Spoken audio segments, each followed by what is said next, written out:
Wow, what a morning. Well, folks, our final speaker this morning was raised in dire poverty by a single mother with a third-grade education. But she instilled in her sons to strive for excellence, and he would become a full professor of neurosurgery, oncology, plastic surgery, and pediatrics at the Johns Hopkins School of Medicine. Today, he holds more than 60 honorary doctorates and hundreds of citations and awards. He has been named by Time magazine as one of the nation's 20 foremost physicians and scientists. On the Library of Congress's 200th anniversary, he was named as one of their 89 living legends. And in 2008, he received the Presidential Medal of Freedom, which is the highest civilian honor in the land. I think we can truly say he is the most interesting man in the world. Ladies and gentlemen, would you please welcome Dr. Ben Carson.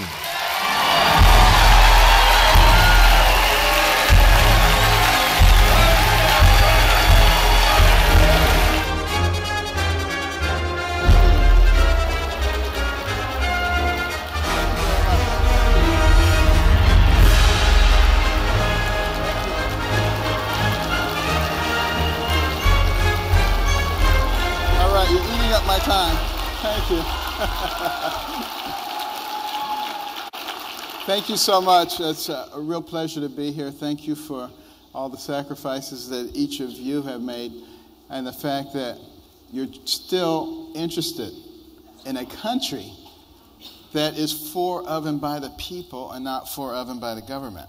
And this is a major time in our country's history. This is still the land of dreams. You know, in recent months, I have been to several different countries, and I'm always interested to get back here to America because people have come here for decades, for centuries, to realize their dreams. My dream was to become a doctor as a youngster growing up in Detroit and Boston. And it seemed like a lofty goal, but something that I felt was obtainable. And when I finally did achieve that dream as an intern and a junior resident at Johns Hopkins, one of the things that really struck me as I went onto those wards and I would see all of these people, the CEO of this company, the president of this organization, the crown prince of this country, the queen of this nation, frequently dying of some horrible disease.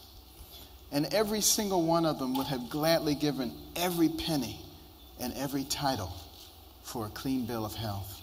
And you begin to realize how critically important your health is. It is the most valuable thing that you have.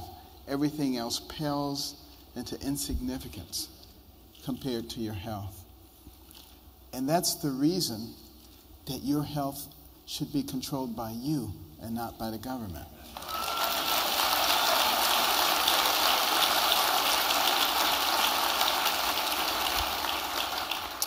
But when we're talking about things that are important, life is important. And that includes the life of the unborn also.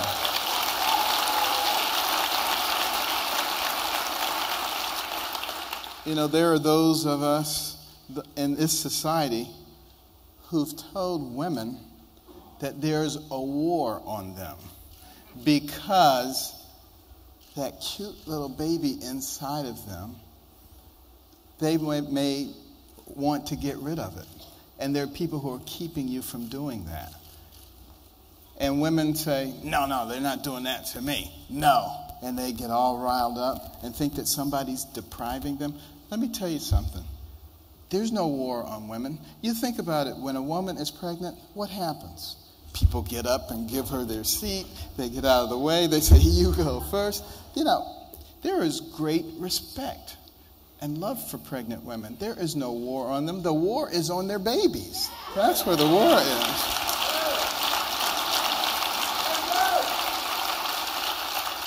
Babies that cannot defend themselves. Over the past few decades, we have destroyed 55 million of them. And we have the nerve to call other societies of the past heathen. Think about that. And what we need to do is re-educate the women to understand that they are the defenders of these babies, not the destroyers of these babies. We need to understand where that is. Well, you know, there were a lot of bumps in the road for me realizing my dream of becoming a physician, not the least of which was the fact that my parents got divorced. And that was devastating for an 8-year-old boy. And let me just say to anyone who's out there who's got children and they're thinking about getting a divorce, please reconsider. Start thinking about those things that you loved about your mate.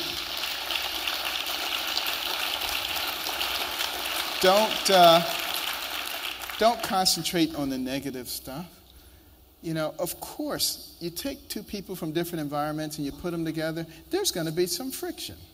It's like rubbing two pieces of sandpaper together. But you know what? If you keep rubbing them, it gets smooth. You got to stay in there, you know? It's, you know, to have and to hold till death do us part, not like the Hollywood model, to having to hold until you get irritated with each other. You know, that just doesn't work. And we need to recognize that God created the family structure for a reason. And marriage is a sacred institution by God himself. And there is no reason that man needs to change the definition of marriage.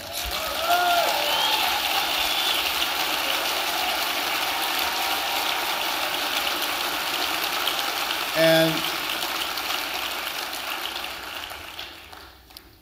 now it is true that we need to be respectful of everyone's rights. And I personally believe that any two adults have the right to bind themselves legally in such a way that they have visitation rights, property rights, various other rights, but that does not require the change of the definition of marriage.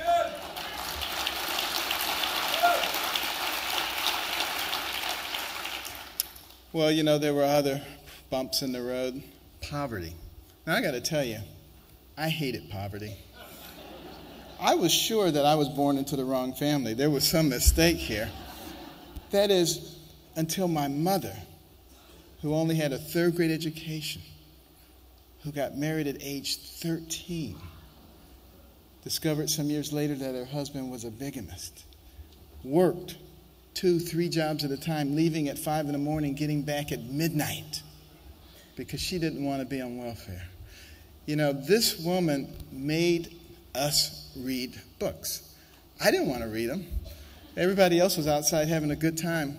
But she said, you got to read these books, and you got to submit to me written book reports, which she couldn't read, but we didn't know that. But, you know, but people say to me all the time, why did you do it? Your mother was out working. You didn't have to read those books. Yes, we did. Because, see, back in those days, if your parents told you you had to do something, you had to do it. You know?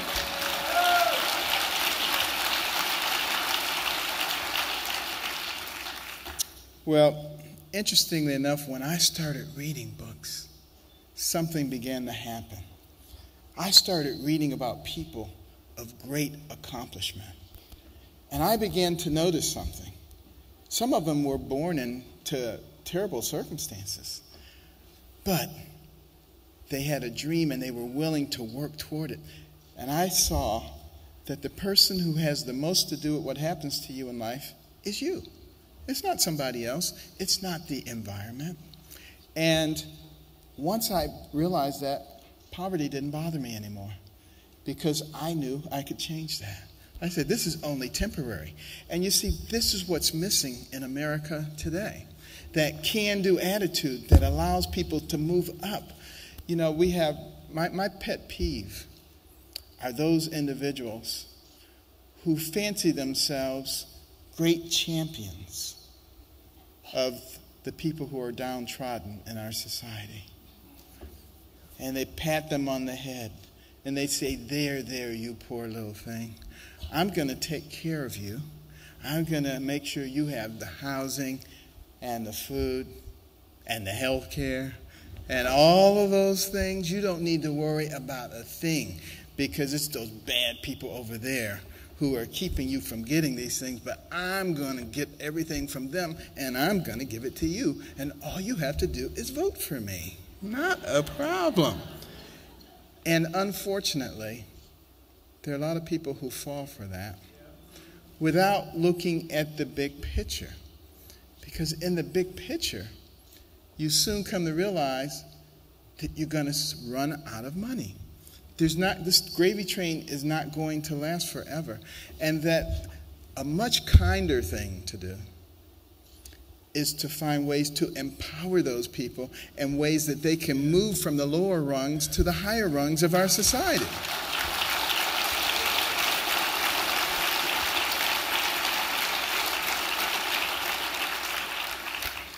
You know, I want the same advantages for everyone in our society that I was fortunate enough to have. But if we continually keep people in a dependent position, then they're soon going to lose the drive that is necessary to achieve in our society. And this is, in fact, still a wonderful country. It is the pinnacle country on earth. And there have been other pinnacle countries before us. They've risen, they've fallen. They all did the same thing. They became enamored of sports, entertainment, lifestyles of the rich and famous.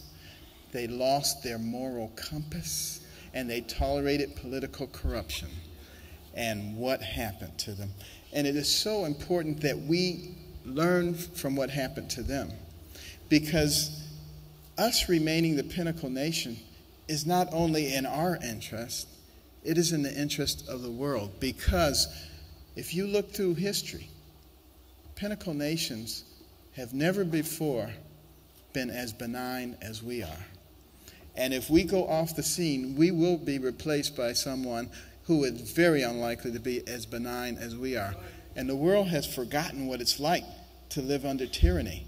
And if you live under tyranny that has nuclear weapons and all kinds of weapons of mass destruction, it's going to be even worse than it has been in the past. So we need not only to remain at the pinnacle, but we need to reestablish the correct power structure in this nation. At the pinnacle of power is the people, not the government. This is what we have to change.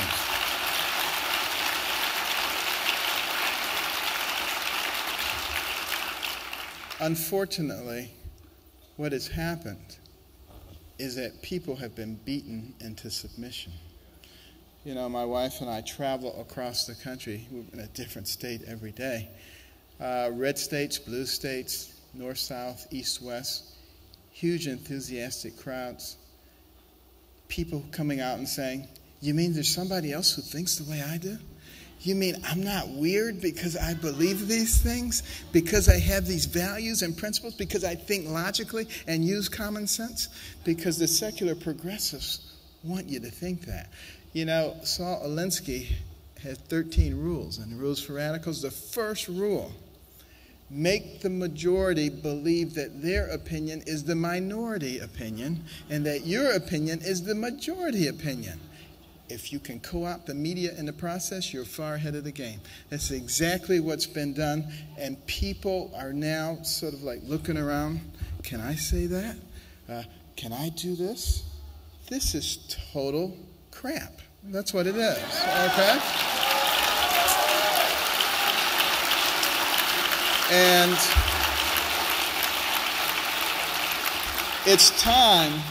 it's really time for the people, we the people of America, to stop being afraid of the government and to put it in its place. In its place.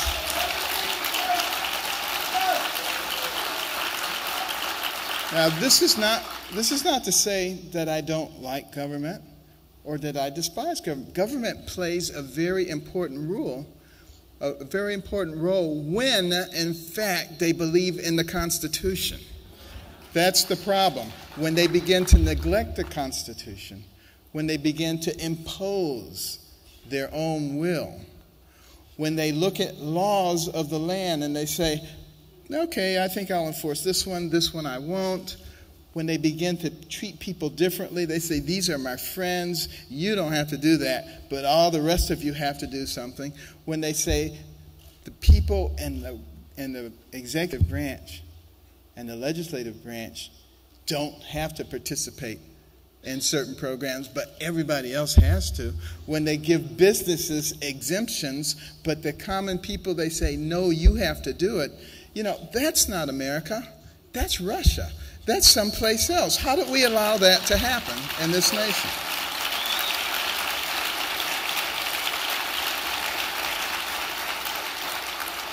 And I have to tell you, Obamacare is really, I think, the worst thing that has happened in this nation since slavery. And it is, in a way, it is slavery, in a way, because it is making all of us subservient to the government. And it was never about health care, it was about control.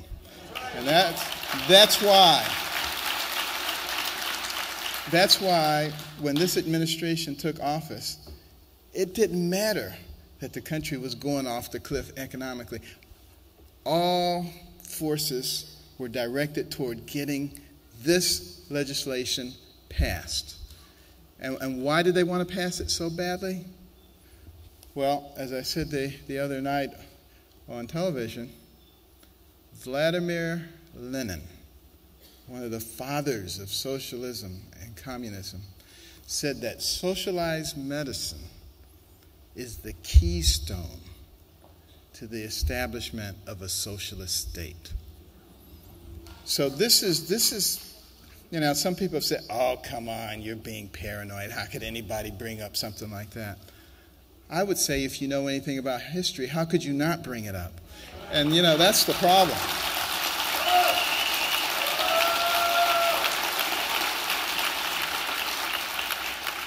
And, when in 1831, when Alexis de Tocqueville came to America to study this nation, why did he come? Because the Europeans were fascinated. How could a nation barely 50 years old already be competing with them on virtually every level? That was impossible. Nothing like that had ever occurred before. And after he looked at the government, he said, let's look at their educational system. And he was blown away. Anybody finishing the second grade was completely literate, could read the newspaper, could have a political discussion, could tell them how the government worked. You only found that in the aristocracy in Europe. And when you stop and think about it, why do you think those early pioneers were able to push across a rugged and hostile terrain from sea to sea? Because they were well educated. They knew how to build structurally sound bridges. They knew how to build roads. They knew how to build dams. They knew how to build storage containment centers. They knew how to invent things when a problem came up because they were extremely well educated. This is something that we must get to again, and it is absolutely critical that we do it pronto. 30% of people in this country do not finish high school. Think about that. We're not producing the number of technological people that we need. And that's why a lot of the tech companies have to go to India and Pakistan and China and Japan to recruit people. We need to change that. In our high schools, our counselors need to be directing our students toward the right kinds of careers. And in our colleges and universities, we need to hire more scientists and mathematicians and direct people that way, and maybe fewer sociologists and radical people who send people off in the wrong direction.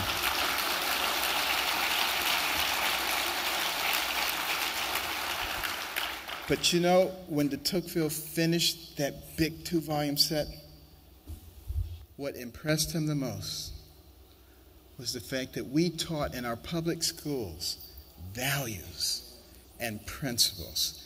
And we were not ashamed to use the Bible as the source of those values and principles.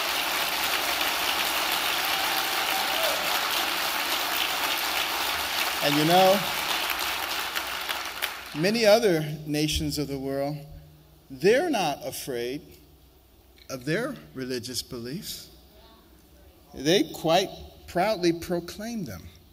But somehow we have come to believe that we are not a Judeo-Christian nation.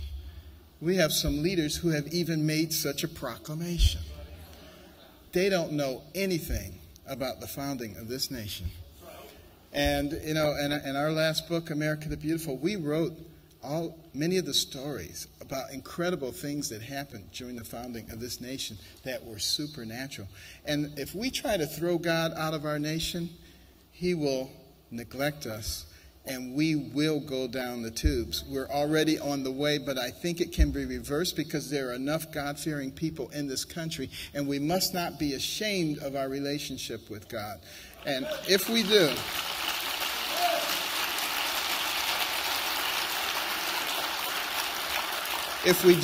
we're going to lose it. And the last thing that de Tocqueville said is, America is great because America is good. And if America ever ceases to be good, she will cease to be great.